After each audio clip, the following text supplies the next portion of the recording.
Today, we're going to be talking about the state of cameras specifically for photography going into the year 2025. Now, something that I've learned is that pretty much any camera can shoot awesome photos if it's paired with a good lens, and it's at least over $1,000. There are cheaper cameras that are in the $200, $300 range, and those still aren't very good.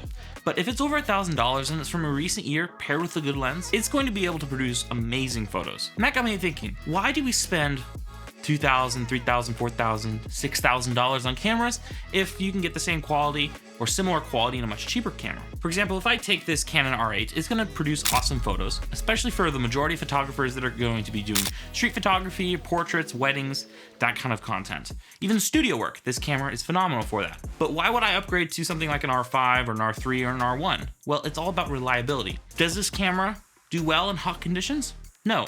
Is its battery good? No.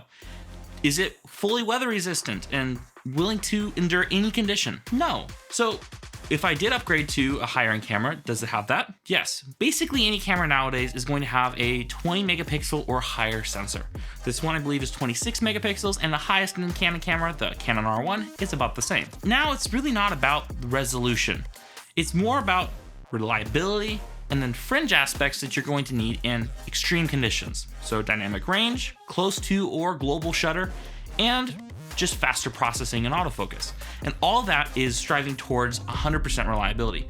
We're never gonna get to 100% reliability because, if you throw it in 300-degree weather, it's gonna overheat no matter what camera it is. It's just not gonna work. It's gonna melt in that condition. The higher end cameras get from, the $1,000 camera that will work 90% of the time if it's paired with a good lens, to that higher end camera that will work 95%, 98% of the time in hotter conditions and colder conditions with faster subjects, shooting faster frame rates.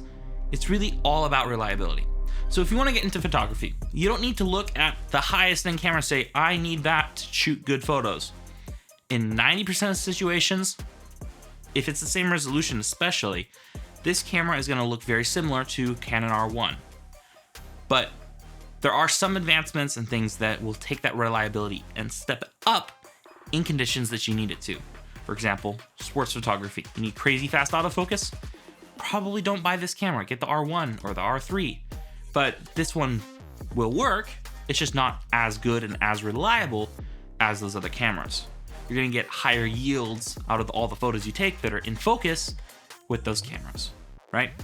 So if you're getting into photography, if you get a camera, $1,000, $1,500, even $2,000, that's from a recent year. So for Canon, get a Canon R8, R6.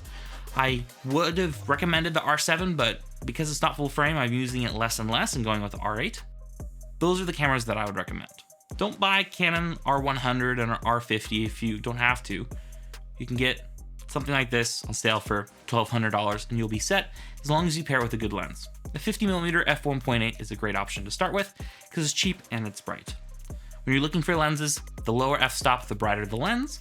And if it's an L lens or advertised fast dual mode or focusing or something like that, it's gonna be great for autofocus. That's gonna be about it for this video, but before we go, I wanna tell you about our sponsor, Artlist. Now, if you're getting into video production, you're going to need stock assets like music, sound effects, and footage, and Artlist is the best place to get those assets. A new recent feature that I've loved using in all my projects is STEM audio files. And that allows you to download all the different tracks from a song, and you can split them up. So if you only want maybe strings or you only want your bass line, you can do that. And that's just one of the amazing features Artlist has. Recently, they've also added many other features like AI voiceovers and LUTs and other packages like that.